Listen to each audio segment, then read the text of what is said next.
नमो अरहंताणं, नमो आयर्याणम। आज हम बात करेंगे आध्यात्मिक विकास का प्रथम संकल्प कौन सा हो।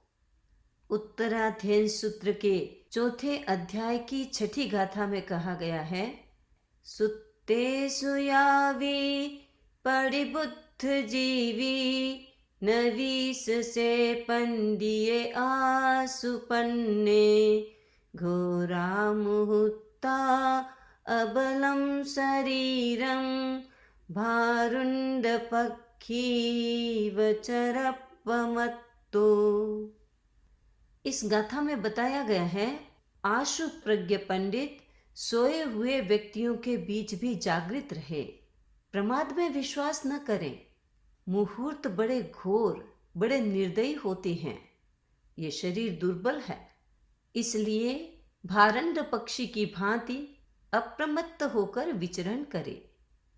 इस गाथा में कुछ मुख्य बातें बताई गई हैं। पहली बात, जागृत रहें।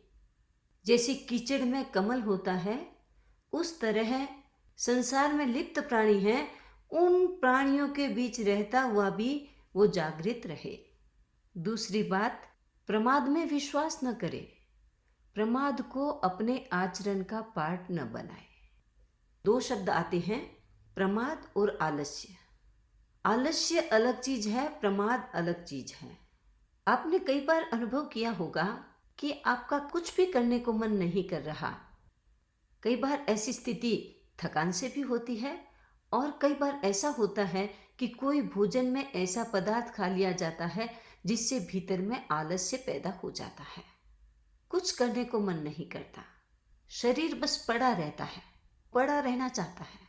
आप सोचते हैं कि मैं थोड़ी देर बैठ जाऊं, ऐसे ही बैठ जाऊं, कुछ नहीं करूं, कुछ नहीं सोचूं, कुछ नहीं विचार करूं, बस मैं थोड़ी देर खाली बैठना चाहती हूं, कुछ नहीं करना मुझे। ये आलस्य है। कुछ भी न करने का मन होता है, सोने का मन होता है, लेटने का मन होता है, ये आलस्य है। लेकिन प्रमाद ये नहीं है। प्रमाद कुछ अलग है। आप एक्शन में हैं, कुछ कर रहे हैं, लेकिन क्या कर रहे हैं? केवल सांसारिक काम कर रहे हैं, केवल कर्म बंधन करने वाले काम कर रहे हैं, केवल सावध्य कामों में लगे हुए हैं। और लगे हुए ही नहीं, उसमें आनंद आ रहा है, उसमें आपका मन लग रहा है, उनमें ही आप रचे पचे हैं, एकदम एक लय एक तान हो रहे हैं। वो है प्रमाद। उन सब कार्यों को करते हुए यदि मन में कोई दूसरा संकल्प नहीं है कि मैं जल्दी से इन कामों को करके कुछ स्वाध्याय कर लूं, कुछ पढ़ लूं, कुछ प्रवचन सुन लूं, कुछ आत्मचिंतन या फिर ध्यान कर लूं, ऐसा मन नहीं होता कि मैं अपने सांसारिक कार्यों को, अपनी जिम्मेदारियों को, अपने कर्तव्यों को पूरा करके और थोड़ी सी देर अपनी आत्मा के आसपास हो जाऊं। यदि ऐसा चिंतन नहीं रहता है तो वो प्रमाद है। आलस्य अलग है, प्रमाद अलग है। इसलिए यहां कहा गया कि प्रमाद में विश्वास न करें, आत्महित की बातों के लिए अनुत्साहित न रहें। और तीसरी बात, अप्रमत्त होकर के विचरण करें। ये तीन मुख्य बातें हैं, और इन तीन मुख्य बातों के लिए रीजन भी दिए गए हैं, किस कारण इंसान ऐसा करे। कहा गया कि ये समय बड़ा घोर है, क्रूर है, ये काल कभी भी आकर के दबोच सकता है। ये मृत्यु कह करके नहीं आती, ये सांसें हमें बताकर नहीं रुकती। इसलिए इस क्षण भंगुर, इस अनित्य जगत और अनिश्चितता की परिस्थितियों के बीच में इंसान इस बात में अपने आप को फर्म रखे कि ये समय बड़ा छलिया है, किस रूप में कब आ जाए कुछ पता नहीं। एक तो ये कारण कि हम समय की पदचाप को समझे, और दूसरा कारण है कि ये शरीर दुर्बल है, ये काया कच्ची है, ये कभी भी, ये बर्तन कभी भी टूट सकता है, कुछ पता नहीं। लोग रात को अच्छी तरह से बातें करके सोते हैं, सुबह उठते नहीं, बातें करते करते कई तो लुढ़क जाते हैं। ऐसी परिस्थितियों में ये शरीर नाशवान है, अक्षम है, और ये समय हमें नित्य प्रति क्षण हमें ये सजग कर रहा है। हम पदचाप सुने या ना सुने, समय की बात सुने या न सुने, पर वो हर क्षण हमें बता रहा है कि मैं तो मुट्ठी रेत की भांति धीरे धीरे खिसक रहा हूँ, हर क्षण हर पल खिसक रहा हूँ। तुम मुझे पकड़ना हो तो पकड़ लो, तुम मुझे समझना हो तो समझ लो, तुम मुझे देखना चाहते हो तो देख लो, वरना मैं तो गया। ये दो कारण बताए, एक तो समय की नजाकत और दूसरा ये शरीर क्षणभंगुर है। इसलिए हम हर दम सचेत रहें, सावधान रहें, जागरूक रहें। इस गाथा में ये बातें आशु प्रज्ञ के लिए कही गई हैं। साधारण इंसान इन बातों को कहाँ समझ पाता है? जो अपने आप को इंटेलेक्चुअल मानता है, जो अपने आप को इंटेलिजेंट मानता है, जो अपने आप को प्रबुद्ध मानता है, वह व्यक्ति अपने जीवन में ऐसा आचरण करे, क्योंकि वो ही इस चीज को समझ पाता है। हर एक व्यक्ति अप्रमाद को, जागरूकता को कहाँ समझ पाता है? जिसका अंतःकरण जागा हुआ है, जिसका जमीर जागा हुआ है, वह व्यक्ति इस बात को समझ सकता है। इस गाथा में एक उदाहरण दिया गया है कि जागरूक कैसे रहो, भारुंड पक्षी की तरह। क्या है ये भारुंड पक्षी? हमने तो कभी नहीं देखा। हमने बहुत सारे पक्षी देखे हैं, चिड़िया देखी हैं, कबूतर देखे हैं, कौवे भी देखे हैं, मयूर देखे हैं, और बहुत सारे पक्षियों को लोग चिड़ियाघर में देखते भी हैं, अपने घरों के आसपास देखते भी हैं। लेकिन ये भारुंड पक्षी क्या है, हमने तो नहीं सुना, लेकिन हाँ, हम किताबों में पढ़ते हैं। भारुंड पक्षी कैसा होता है, क्या होता है, उसके विषय में हम जैन आगमों में भी पढ़ते हैं। कल्प सूत्र में एक प्रसंग में बताया गया है, भगवान महावीर की जागरूकता कैसी थी। भारुंड पक्षी इव अप्रमत्ते, वे भारुंड पक्षी की तरह अप्रमत्त थे।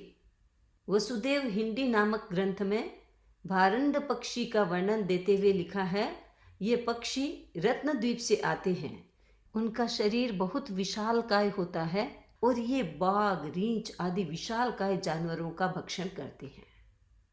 भारुंड पक्षी के दो मुख होते हैं, लेकिन पेट एक ही होता है। दोनों मुखों से वह आहार खाता है, अपना भोजन करता है, लेकिन एक ही पेट में जाता है और वहां पाचन होकर के पूरे शरीर को वो शक्ति प्रदान करता है। द्विजिह्वा द्विमुखश्चैकोदरा भिन्न फलैषिणः, उसके दो मुख, दो जिह्वा, लेकिन पेट एक ही होता है और दोनों मुखों से खाता है वह। भारुंड पक्षी की एक कहानी बहुत प्रसिद्ध है, बड़ी इंटरेस्टिंग भी है, लेकिन हमारे लिए सोचने का एक प्रश्न भी छोड़ती है। कहानी यूं है कि सरोवर के तट पर एक भारुंड पक्षी का जोड़ा रहता था। मादा और नर दोनों साथ साथ रहते थे। एक दिन दोनों पति पत्नी भोजन की खोज में समुद्र के किनारे किनारे घूम रहे थे। उन्होंने देखा कि समुद्र की लहरों के साथ कुछ अमृत फल किनारे की तरफ आ रहे हैं। देखते ही देखते वे लहरों के साथ किनारे पे उछल करके आ गए। जो नर पक्षी था, उसके एक मुंह ने उन अमृत फलों को खा लिया, बहुत सारे अमृत फल खा लिए और तृप्त हो गया और बोलने लगा, अरे कितने मधुर फल हैं, ऐसे फल तो मैंने पहली बार खाए हैं, बड़ा आनंद हुआ, बड़ी तृप्ति मिली, आज के फल खाकर तो मैं बड़ा खुश हूं। उसकी इन बातों को दूसरे मुख ने भी सुना। उसने कहा, भाई थोड़ा मुझे भी तो खिला दो, तुम इतनी प्रशंसा कर रहे हो तो मेरा भी मन कर रहा है कि मैं भी चखूं। तुम यदि थोड़ा सा ऐसे घूम जाओ तो मुझे भी खाने को मिलेगा। लेकिन उसने तो सुनी अनसुनी कर दी। जो बचे हुए फल थे उसको अपनी मादा को दे दिया। उसके ऐसा करने से दूसरे मुख को ईर्ष्या हो गई। उसने कहा, ये तो अच्छा नहीं है, तुमने अकेले ने खा लिए और बाकी बचे वो अपनी पत्नी को दे दिए। तब उस नर ने कहा कि देखो, पेट तो हमारा एक ही है, मैंने खाया है, पेट में तो गया है, उससे एनर्जी तुम्हें भी मिलेगी। दूसरे मुख ने कहा कि मेरे साथ छलना मत करो, ऐसी बात नहीं है, मुझे मेरी जीभ को भी तो टेस्ट देना है, मुझे भी तो सेटिस्फेक्शन मिले, केवल पेट भरने से क्या होगा, मैं भी इसको खाना चाहता हूं। दूसरा मुख बोला नहीं और उसको दिया भी नहीं। उसके इस व्यवहार से दूसरे मुख में ईर्ष्या पैदा हो गई। उसके मन में ईर्ष्या पैदा हो गई और उसने गांठ बांध ली, जैसे ही मुझे मौका मिलेगा मैं इसका बदला लूंगा। हमारे जाने अनजाने में ऐसे किए हुए व्यवहार कितनों के मन में बदले की भावना, ईर्ष्या की भावना, हीनता की भावना पैदा कर देते हैं, हमें पता ही नहीं चलता। एक दिन संयोग से एक विष फल पड़ा था। उस नर भारंड पक्षी का दूसरा मुख उधर की तरफ देख रहा था। उसे पता था कि यह विष फल है, भागा उधर की तरफ। जब एक भागता है तो दोनों को भागना पड़ता है, क्योंकि उनके 3 पांव होते हैं। एक एक पांव तो अपने और एक बीच में पांव होता है, वो न्यूट्रल होता है, जो जिधर चलेगा उधर की तरफ वो सपोर्ट करता है। उसने विष फल देखा और उधर की तरफ सरपट भागा। अब उसने कहा, देख, उस दिन तुमने मुझे अमृत फल नहीं दिए, आज मेरे सामने ये विष फल है और मैं इसको खाऊंगा और तुझे मजा चखाऊंगा। उस मुख ने कहा, अरे भाई, तुम्हें पता है विष फल है, तुम मरोगे, मैं भी मर जाऊंगा, प्लीज तुम इस विष फल को मत खाओ। उसने कहा, आज तो मैं खाकर रहूंगा, मुझे वो बात याद है, तुमने अमृत फल खाए और मुझे थोड़ा सा भी स्वाद नहीं चखाया। आज मैं ये विष फल खाऊंगा और तुम्हें अमृत फल खाने जैसा नहीं छोड़ूंगा। उस ईर्ष्या में उसने वो विष फल खा लिया। उस नर भारंड पक्षी की वही मृत्यु हो गई। जैन साहित्य में जागरूकता के लिए भारंड पक्षी का उदाहरण दिया जाता है। भारंड पक्षी कैसे जागरूक है? क्योंकि दोनों मुख में तालमेल करके चलते हैं। एक क्या खाता है, दूसरा भी सावचेत रहता है। हम इस संदर्भ में इस बात को करें, भारुंड पक्षी जो होते हैं वो जागरूक रहते हैं कि अपने जीवन को दोनों तरफ से पोषण मिले, शोषण नहीं हो, दोनों तरफ से पोषण मिले। इसलिए जो भी कुछ खाएंगे वो एक दूसरे को ध्यान में रख करके खाएंगे। 2 मुख साथ में हैं, लेकिन दोनों बैलेंस बना करके चलते हैं, सामंजस्य बना करके चलते हैं, एक दूसरे के जीवन को देख करके चलते हैं, अपने जीवन को पोषित करते हुए चलते हैं। एक क्षण का प्रमाद भी आ जाता है तो जीवन से हाथ धोना पड़ता है। इसलिए कहा गया कि उस प्रमाद को न आने दो जो उस भारंड पक्षी के भीतर में आया था। एक क्षण का प्रमाद एक तरफ आया था और दूसरे क्षण का प्रमाद दूसरी तरफ आया था, और 2 प्रमादों ने मिल करके उस एक जीवन को नष्ट कर दिया। जागरूक रहें, हम अपने जीवन के प्रति जागरूक रहें, अपने प्रमादों को देखते रहें और इस समय का अंकन करते हुए चलें, समय को समझते हुए चलें। ये जो बहुत ही ब्यूटीफुल समय हमारे हाथ में है मनुष्य जन्म का, और उससे भी ज़्यादा सुंदर बात यह है कि हम सोच सकते हैं, हम समझ सकते हैं, अपना हित, आत्मा का हित अहित देख सकते हैं, उसको एक तुला में तोल सकते हैं, अच्छे और बुरे का ज्ञान कर सकते हैं। हम हितकारी और अहितकारी बात को तोलने के लिए तराजू बना सकते हैं। हमारे हाथ में सब कुछ है, हमारे पास ब्रेन है, विवेक है।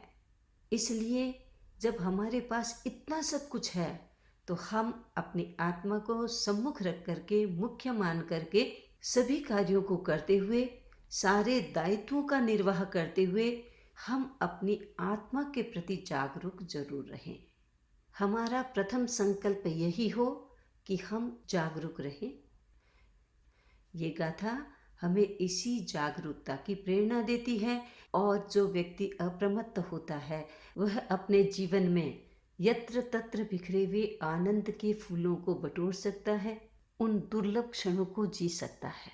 हम भी जितना बटोर सके उतना बटोर लें, इन संजीदा पलों को जी लें।